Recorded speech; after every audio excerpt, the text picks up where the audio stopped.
Nate Duncan was a man of precision and passion. For as long as he could remember, cars had been his life.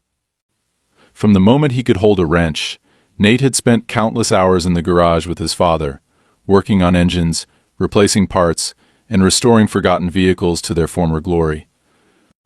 Their crowning achievement had been a vintage 1955 Chevrolet Task Force truck, which Nate and his father had painstakingly rebuilt over the course of 3 years. The truck wasn't just a vehicle, it was a legacy, a rolling piece of history that symbolized family, dedication, and craftsmanship. Every inch of it gleamed with the care Nate had poured into it, from the polished chrome bumpers to the deep blue paint that sparkled in the sunlight. After his father passed away, the truck became even more precious. It was the last tangible connection to their shared memories, to the quiet nights in the garage and the laughter-filled afternoons at car shows. When Nate finally purchased his dream home, a spacious property with enough room for a dedicated garage and workshop, the truck took pride of place in the driveway. This was supposed to be a fresh start, a peaceful retreat where he could continue his work restoring vintage cars and enjoy the fruits of his labor. But from the moment he moved in, one particular neighbor made it clear that she had other plans. Karen Wallace was the self-proclaimed enforcer of neighborhood order. She wasn't officially on any council or in charge of anything, but her presence loomed large over the community. From her perfectly trimmed hedges to the spotless driveway in front of her pristine White House, Karen's life revolved around maintaining what she believed to be the ideal suburban image. The sight of Nate's truck in his driveway, beautiful as it was, seemed to ignite something in her. To Karen, it was an eyesore, a hulking reminder of what she deemed unfit for her meticulously curated neighborhood. Nate's first encounter with Karen happened just a few days after he moved in. He had been unloading boxes from his truck when he noticed her standing at the edge of his driveway, arms crossed and lips pursed. Her gaze was fixed on the truck, as if she was trying to will it out of existence. "Excuse me," she called out, her tone sharp and commanding. Nate turned, wiping his hands on his jeans, and offered a polite smile. "Hi there, can I help you?" Karen didn't smile back. Instead, she gestured at the truck with a wave of her hand. "Is that thing going to stay here?" Nate frowned, unsure how to respond. "You mean my truck?" "Yeah, it's my pride and joy." "Why?" Karen sighed heavily, as if his answer had confirmed her worst fears. "It's just. This neighborhood has a certain standard. We like to keep things looking neat and uniform. That truck of yours, it's a bit much, don't you think? It doesn't really fit the aesthetic." Nate stared at her, dumbfounded. He had dealt with difficult people before, clients with unrealistic demands, perfectionists nitpicking his work, but this was something else entirely. Taking a deep breath, he replied, "Well, I'm not sure what to tell you. This is my home, and that's my truck. It's staying." Karen's expression hardened, but she forced a tight-lipped smile. "I see. Well, just so you know, the neighbors take pride in this community. We don't tolerate anything that disrupts the peace or the appearance of the area. I'd hate for there to be any issues." With that, she turned and marched back to her house, leaving Nate standing there, bewildered. He had barely unpacked, and already he was dealing with a territorial neighbor, who clearly thought she was the ruler of the block. At first, Nate tried to brush off the encounter. He figured Karen was just one of those people who liked to complain, and that she'd eventually move on to some other target. But over the next few days, her behavior grew increasingly intrusive. He caught her standing at her window, glaring at the truck. Once, while he was polishing the chrome, he saw her walking by with a phone in hand, snapping pictures of his driveway. She didn't even try to hide it. One evening, as Nate was returning home from a trip to pick up supplies, he noticed a large piece of paper taped to his mailbox. It was a printed note, written in bold letters: "Remove the truck or face the consequences. This is your final warning." There was no signature, but Nate didn't need one to know who was behind it. Shaking his head, he crumpled the note and tossed it in the trash. He refused to let Karen intimidate him. His truck was fully legal, his property was well maintained, and he wasn't breaking any rules. Still, a knot of unease settled in his stomach. It wasn't just the note, it was the way Karen's hostility felt personal, as if she had fixated on him specifically. The final straw came on a Saturday morning. Nate had invited a couple of friends over to show them the progress he'd made on his new workshop. As they stood in the driveway admiring the truck, Karen appeared again. This time she didn't bother with polite pretense. "You know," she said, her voice loud enough to carry across the street, "if you don't get rid of that monstrosity, someone else will." Her words hung in the air, and for a moment the only sound was the faint hum of wind rustling through the trees. Nate turned to face her, his jaw tightening. "Is that a threat?" Karen smirked, her eyes gleaming with smug satisfaction. "It's a promise." That was the moment Nate realized this wasn't just a neighborly disagreement. Karen wasn't going to let this go, and as much as he hated conflict, he knew he couldn't back down. What he didn't know was just how far Karen was willing to go to make good on her promise.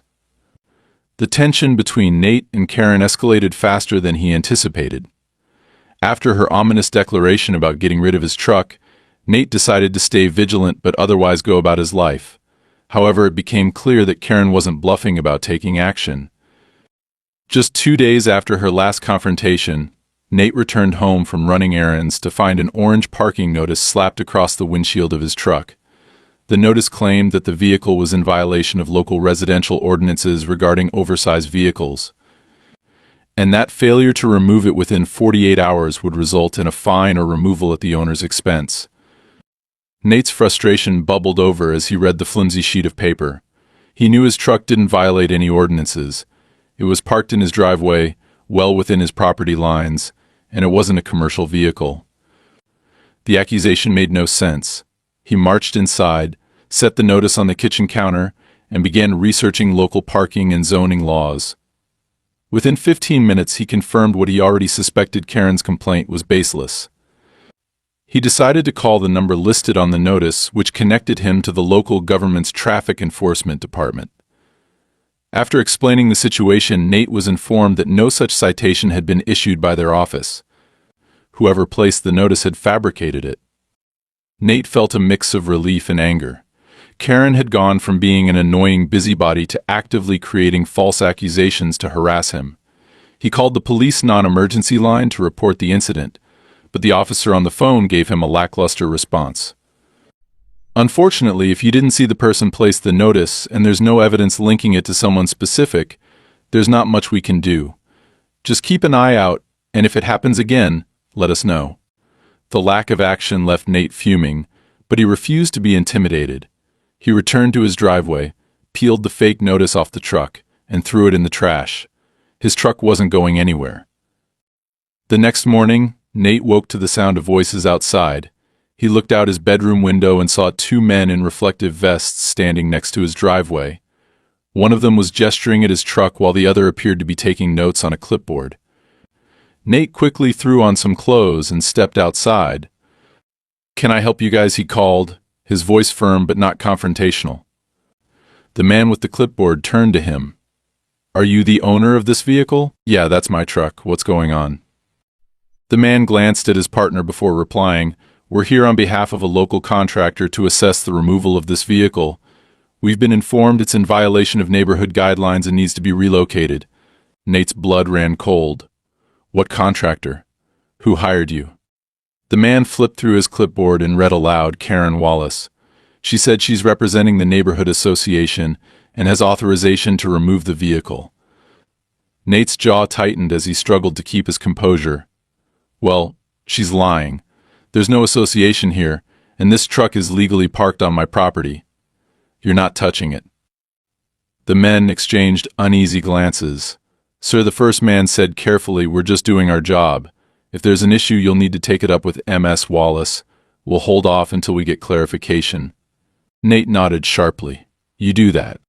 As the workers left, Nate's phone buzzed with a notification. It was an email from Karen, and the subject line read, "Final notice." The body of the email was brief but dripping with hostility. "You've ignored all reasonable requests to remove your vehicle. I've taken the necessary steps to resolve the issue for the betterment of the neighborhood. Don't say I didn't warn you." By now it was clear to Nate that Karen had no intention of stopping until she got what she wanted. Her persistence bordered on obsession, and it was starting to feel personal. Nate forwarded the email to his lawyer, Greg, who had helped him close on the property. Greg called him almost immediately after reading it. "This is harassment, plain and simple," Greg said. "She doesn't have the authority to order the removal of your truck, and fabricating a neighborhood association is a serious red flag. I'll send her a formal cease and desist letter, but you need to be prepared for her to double down." Greg's words proved prophetic. The next morning, Nate woke up to an even bigger shock. His driveway was barricaded with bright orange traffic cones, and a sign had been planted in the grass, "No oversized vehicles strictly enforced." Nate was about to remove the cones himself when a rumbling noise drew his attention. A bulldozer was idling just a few houses down the street. Nate's heart sank as he saw Karen standing beside it, talking animatedly with the operator. Before he could process what was happening, the bulldozer began moving toward his property. Nate ran down the driveway, waving his arms to get their attention. "Hey, stop," he shouted. The operator hesitated, glancing at Karen for direction. She simply nodded, her expression smug. The bulldozer didn't stop. Nate positioned himself directly in front of the truck, refusing to back down. The operator finally halted the machine, and Karen stormed over, her face twisted with annoyance. "Get out of the way, Nate," she snapped. "This truck is an eyesore, and it's coming down today, whether you like it or not." "You're out of your mind," Karen, Nate shot back. "You don't have the right to touch my property. I already spoke to the police and a lawyer." Karen crossed her arms. "You've had plenty of chances to do the right thing. This is on you. Now move." When Nate refused to budge, Karen pulled out her phone and dialed a number. Within minutes, a police cruiser arrived, and 2 officers stepped out.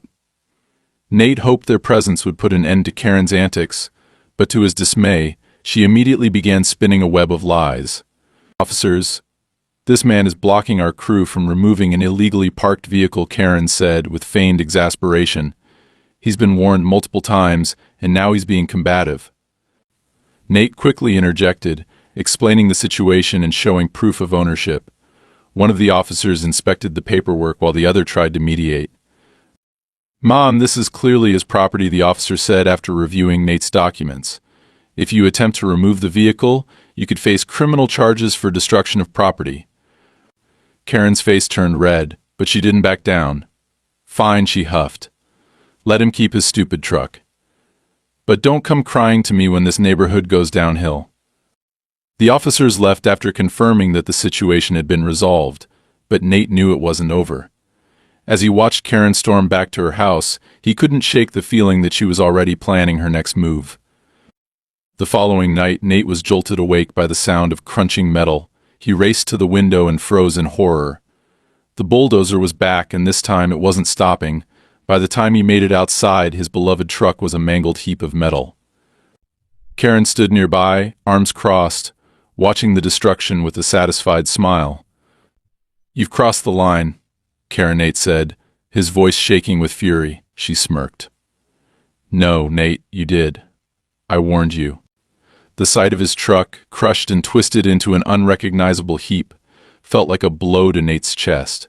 He stood there, frozen in disbelief, as Karen leaned casually against her fence, watching the aftermath with a smug smile.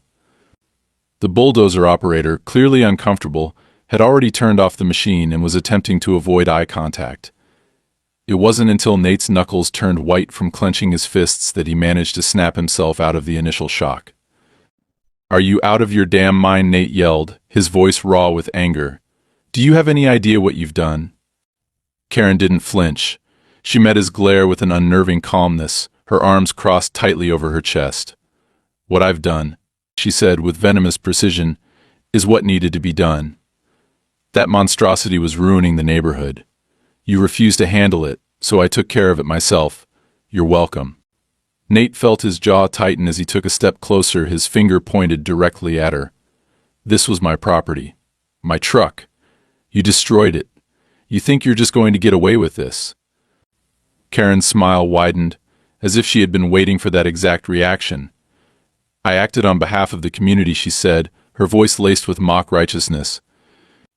"I have every right to address violations when no one else will. You can complain all you want, but I'm confident the authorities will side with me. After all, It's not like you were being a good neighbor." Nate couldn't believe what he was hearing.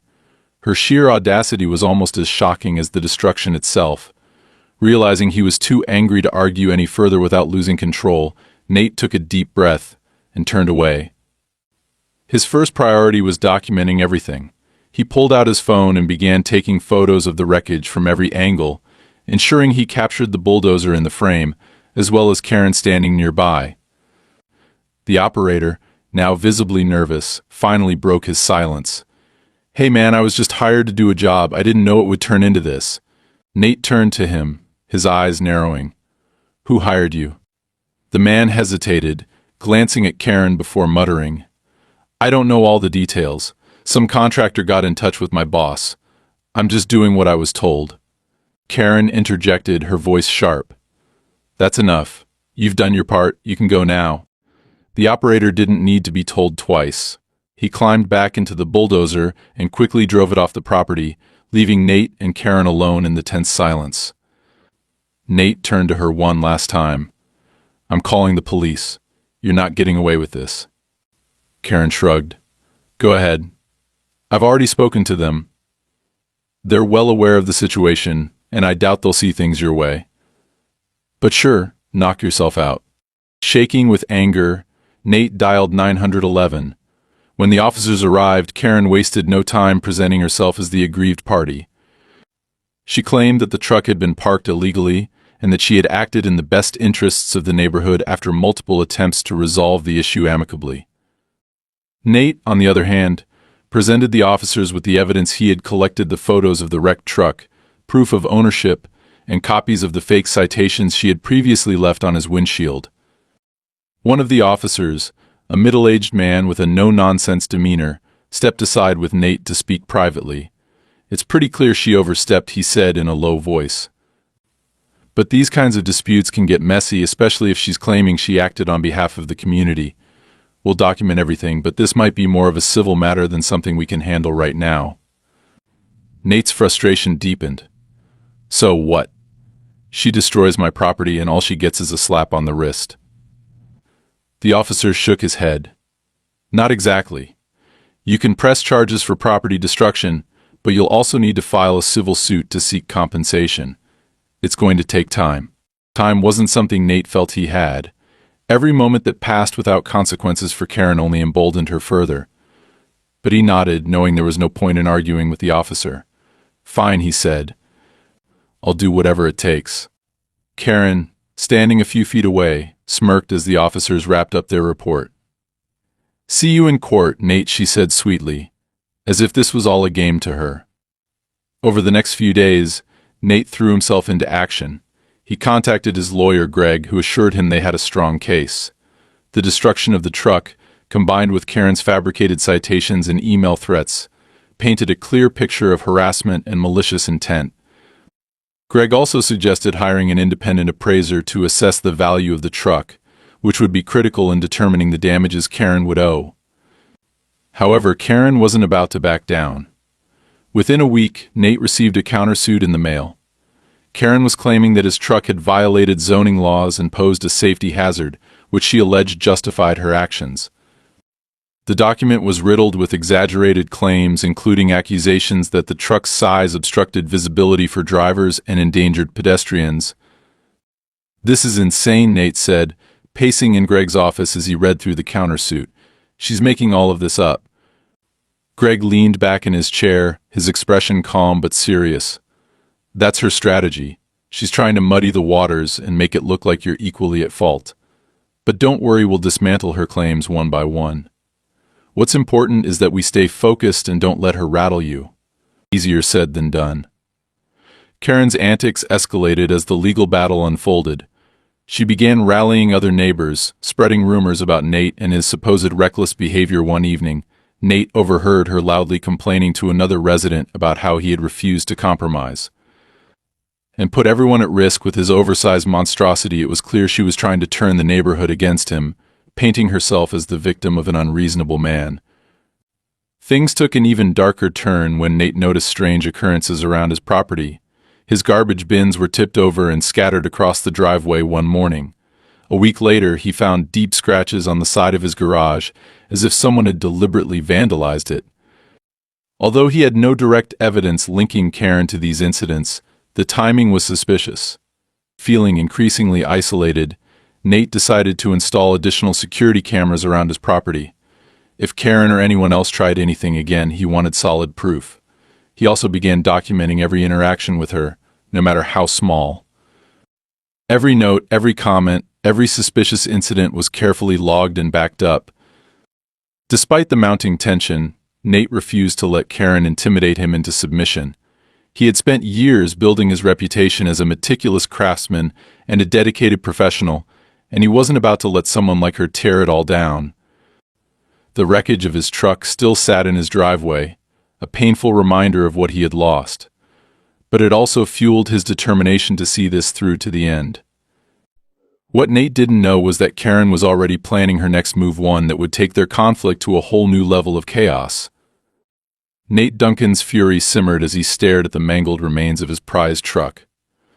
The vibrant blue paint was now scraped and dented beyond recognition, the chrome detailing twisted into grotesque angles.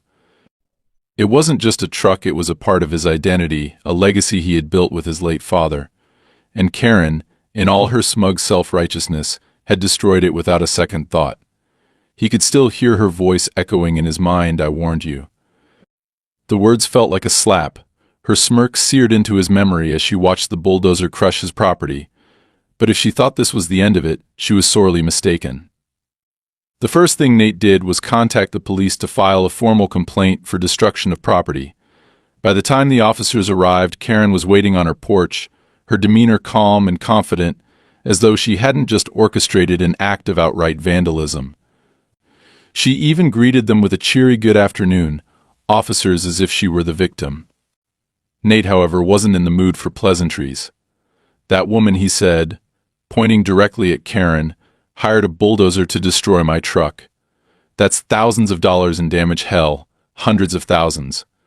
I want her arrested for this." One of the officers approached Karen while the other spoke to Nate. Karen didn't miss a beat.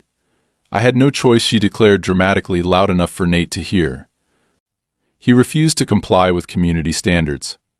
That truck was a hazard, and no one else was willing to take action. "I was doing what had to be done for the safety and harmony of the neighborhood."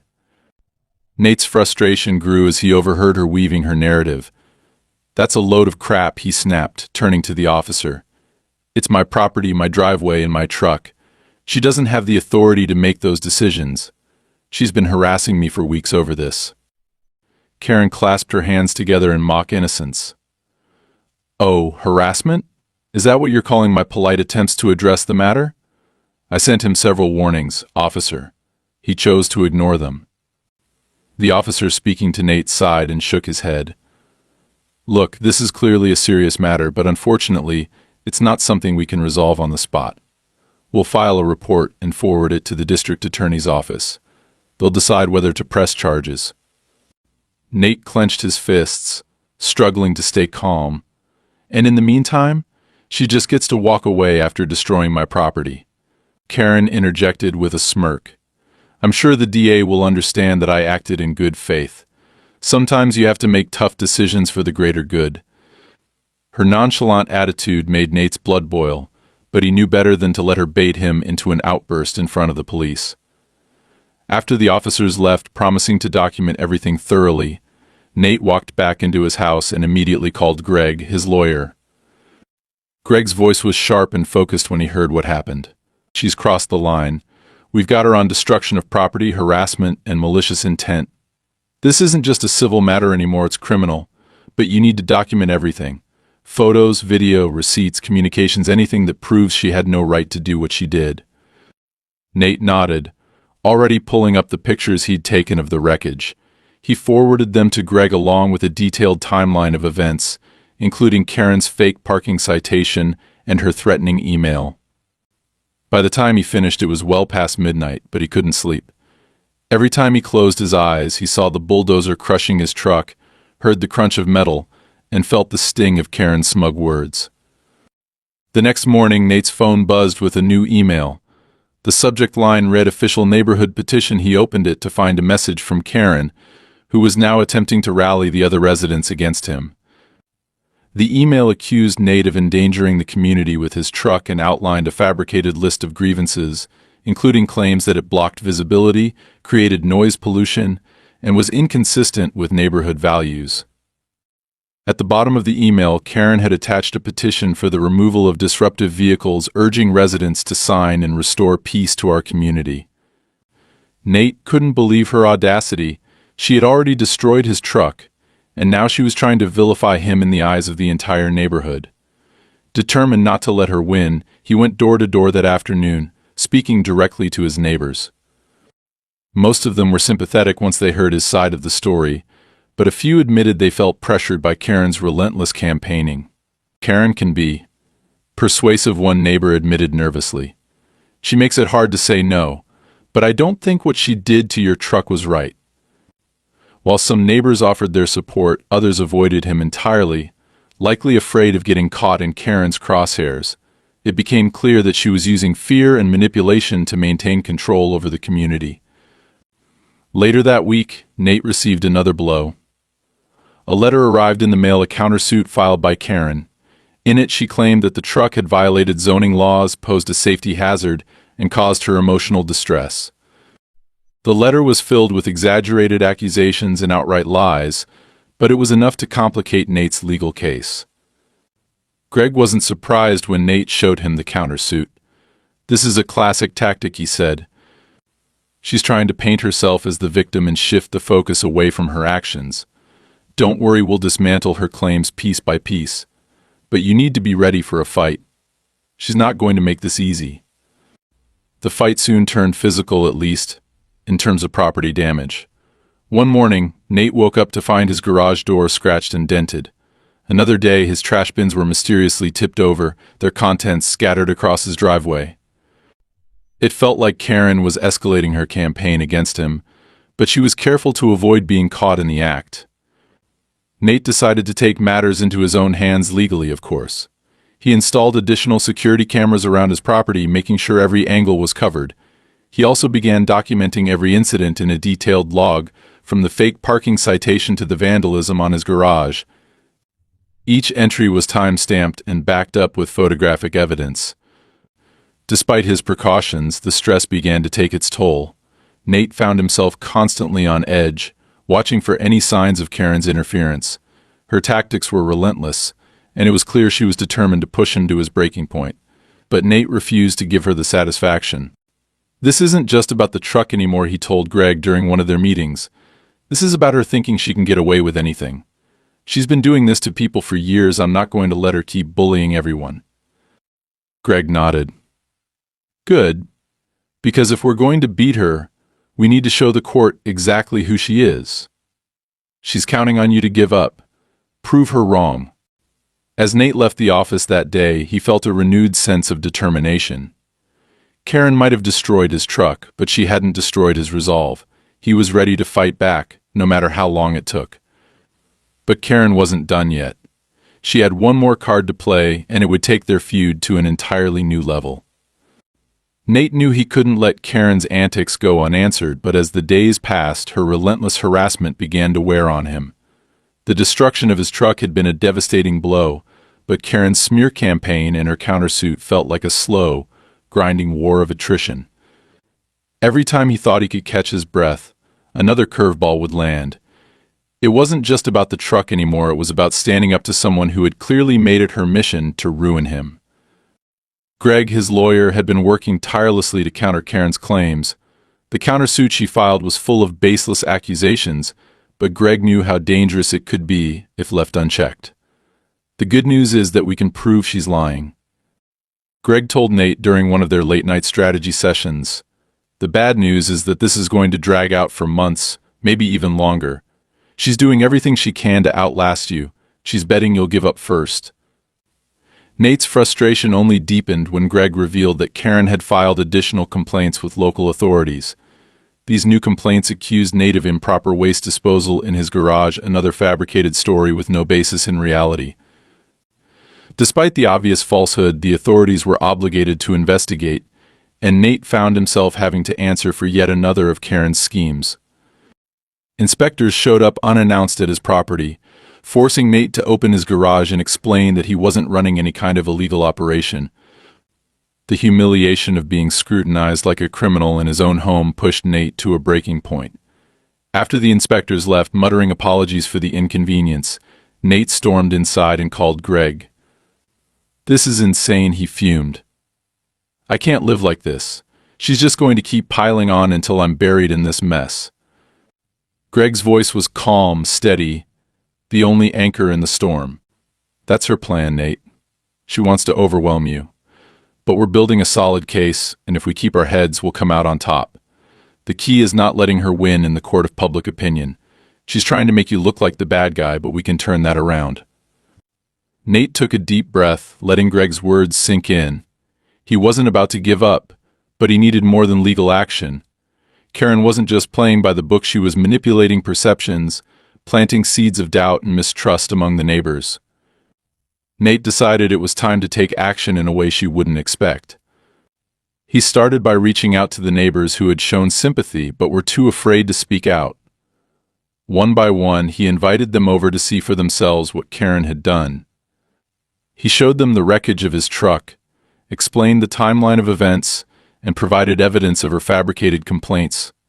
Slowly, the tide began to turn. People who had been silent before began to share their own stories of Karen's behavior, stories of her filing petty complaints, making veiled threats, and even sabotaging their gardens or property if they didn't comply with her demands. One neighbor, an older man named Frank, confided in Nate over coffee. "She tried to pull something similar with me a couple of years ago," Frank said. "My wife planted a rose bush near the sidewalk, and Karen claimed it violated some non-existent zoning rule. When we refused to remove it, she cut it down herself in the middle of the night. We didn't want to escalate things, so we let it go, but I've regretted it ever since. She's a bully, plain and simple." The more stories Nate heard, the clearer it became that Karen wasn't just targeting him, she had been terrorizing the entire neighborhood for years. Her campaign against him was just the latest chapter in a long history of unchecked aggression. Determined to bring her reign of terror to an end, Nate worked with Greg to compile a dossier of evidence against Karen. It wasn't just about his own case anymore, it was about exposing her pattern of behavior. The dossier included affidavits from neighbors, records of her false complaints, and photographic evidence of the destruction she had caused. But Karen, true to form, wasn't about to back down. One evening, Nate returned home to find his driveway blocked by a row of orange cones and a freshly painted yellow line across the asphalt. A sign had been erected at the edge of his property reading, "No access private road." Nate felt his stomach churn with rage as he stared at the sign. The road wasn't private, it was public, and Karen had no authority to block access. He immediately called Greg, who advised him to document everything before removing the cones and the sign. As he was snapping photos, Karen appeared on her porch, arms crossed and an infuriatingly smug expression on her face. "You're trespassing," she called out. Nate couldn't believe her gall. "On my own property," he shot back. Karen's smirk widened. "This isn't just about your driveway, Nate. The whole neighborhood is tired of your nonsense. I'm taking steps to protect our community." Nate ignored her and began dragging the cones out of the way. Karen didn't stop him, but she stood there watching, her presence a constant reminder that she was always plotting her next move. That night, Nate decided to take his security measures a step further. He installed motion-activated floodlights around his property and upgraded his camera system to include audio recording. If Karen or anyone else tried anything, he would have undeniable proof. The cameras paid off sooner than expected. A few nights later, Nate was woken by the sound of crunching gravel. He checked the live feed on his phone and saw two figures lurking near his garage. One of them was holding a can of spray paint, and the other appeared to be scouting the area. Nate immediately called the police and watched as the two intruders vandalized his garage door with crude graffiti. When the police arrived, the intruders scattered, but one of them was caught hiding in the bushes. To Nate's surprise, it wasn't just a random troublemaker, it was a local teenager who admitted that Karen had paid him to send a message. The revelation was a turning point. With Karen's involvement now on record, Nate and Greg had the leverage they needed to push forward with their case. But even as they celebrated the small victory, Nate knew the battle was far from over. Karen wasn't just a nuisance, she was a master manipulator, and Nate suspected she still had cards left to play. As he stood in his driveway, staring at the graffiti-covered garage door, he felt a surge of determination. Karen had underestimated him, and she was about to find out just how wrong she was.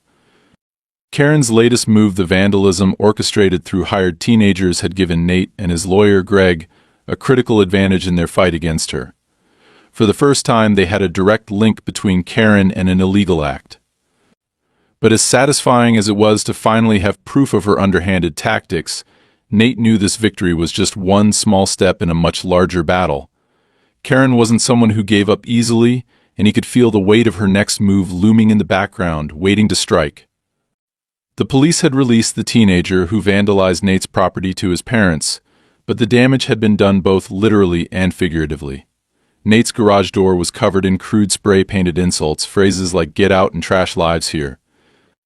Greg assured him that they now had more than enough to support a harassment case, but Nate couldn't shake the feeling that Karen wasn't even close to being finished. A few days later, Nate's suspicions were confirmed.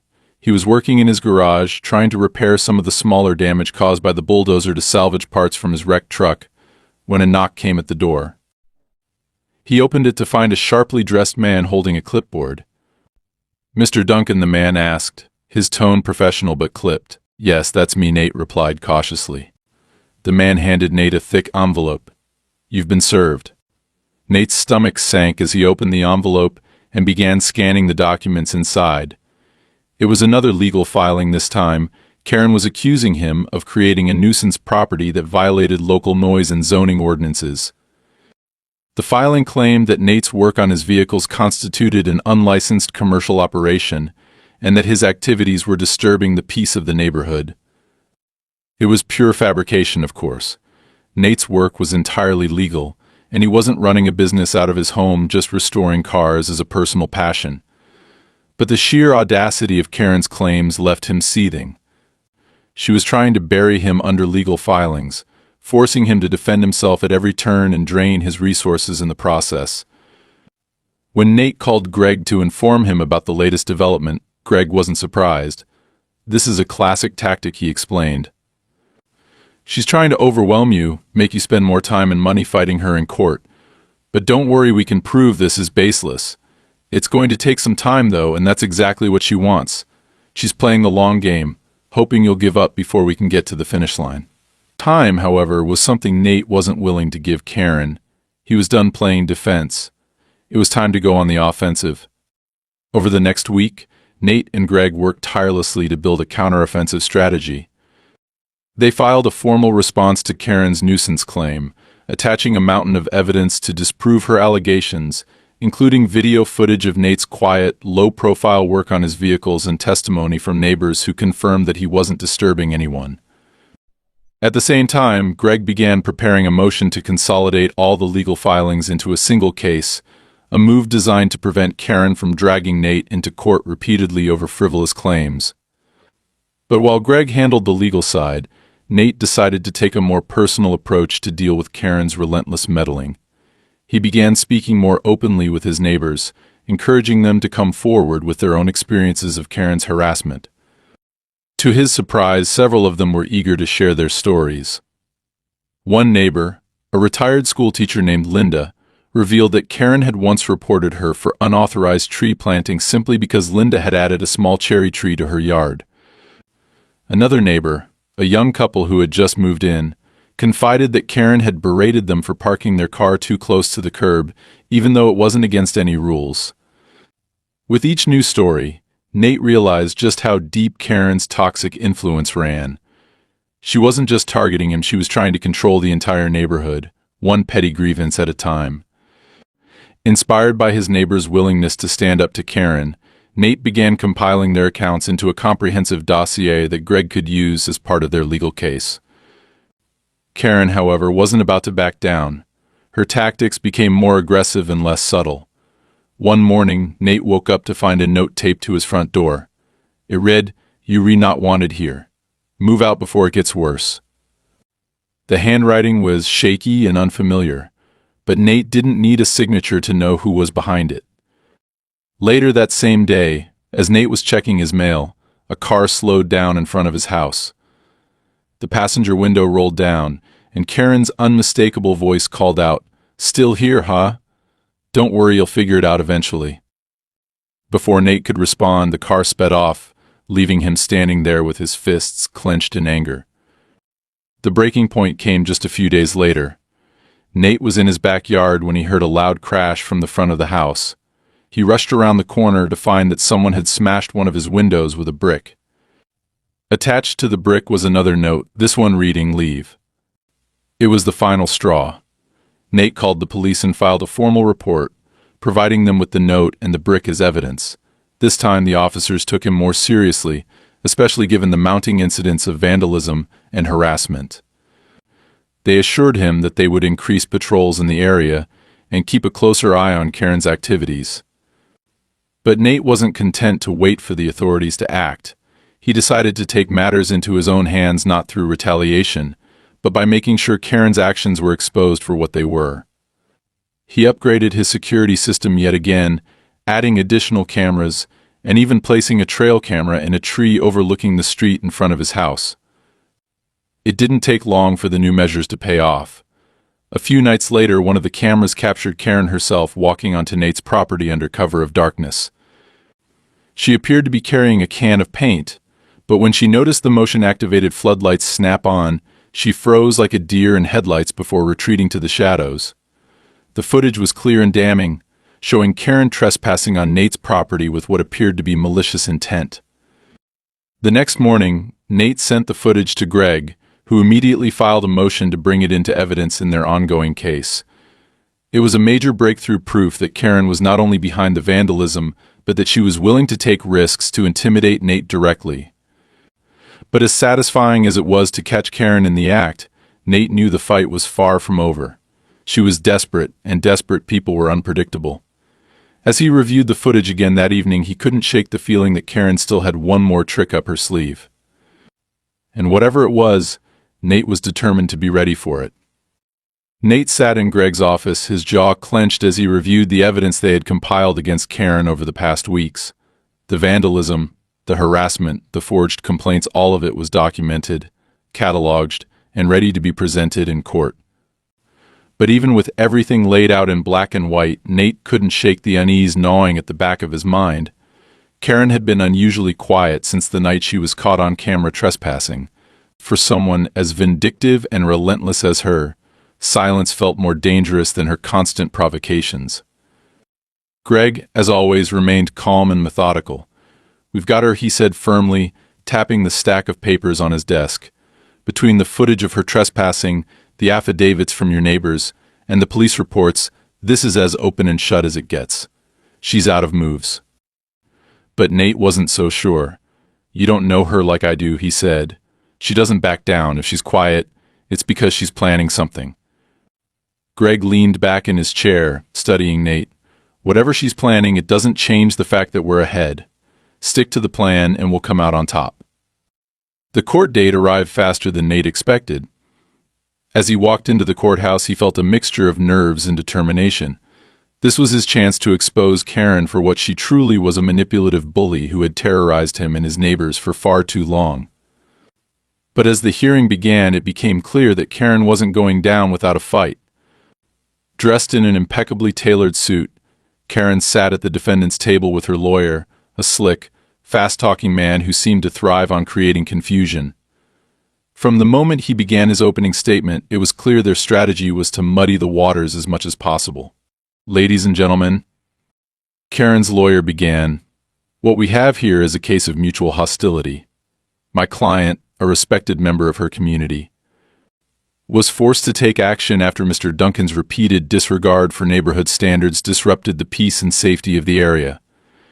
Everything she did was within her rights as a concerned resident, and any damages Mr. Duncan claims are exaggerated at best." Nate clenched his fists under the table as Karen's lawyer painted her as a victim, a misunderstood woman who had only acted out of concern for the greater good. But Greg was ready. When it was his turn to present their case, he dismantled Karen's narrative piece by piece, using the mountain of evidence they had gathered to expose her lies. He started with the security footage of Karen trespassing on Nate's property, pausing the video to highlight her startled expression when the floodlights activated. "This doesn't look like the actions of a concerned neighbor," Greg said, his voice steady. "This is the behavior of someone with malicious intent, someone who was caught red-handed trying to intimidate my client." Next came the testimony from the teenager Karen had hired to vandalize Nate's garage. Though the boy wasn't present in court, his signed affidavit detailed how Karen had approached him with an offer of cash to teach Mr. Duncan a lesson. Greg didn't stop there. He called on several of Nate's neighbors to testify about their own experiences with Karen, painting a picture of a woman who had used intimidation and manipulation to control the community for years. Karen's lawyer fought hard to counter the evidence, arguing that the video didn't prove her intent and that the neighbors' testimonies were nothing more than hearsay. But the turning point came when Greg presented the email Karen had sent to Nate, the one where she had written, "Don't say I didn't warn you," combined with everything else. It was damning evidence of her vendetta. Karen, who had remained stoic throughout most of the hearing, finally began to crack under the weight of the evidence. As Greg delivered his closing argument, emphasizing the destruction of Nate's truck and the emotional and financial toll Karen's harassment had taken, she shifted uncomfortably in her seat. But the real breaking point came when Greg called Nate to the stand. Calm and composed, Nate recounted everything he had endured at Karen's hands, from the fake parking citations to the night he found his beloved truck crushed by a bulldozer. His voice only wavered when he described what the truck meant to him, a connection to his late father and years of hard work. When Greg finished questioning him, Karen's lawyer attempted to rattle Nate with aggressive cross-examination, but Nate stood his ground. "I'm not here to be intimidated," he said firmly. "I'm here because someone thought they could destroy what I've worked for and get away with it. I'm not going to let that happen." As the judge adjourned for a brief recess, Nate caught Karen glaring at him from across the room. Her mask of confidence had slipped, revealing the simmering anger beneath. For the first time, she looked like someone who knew she had lost. When the judge returned and delivered the verdict, it was everything Nate had hoped for.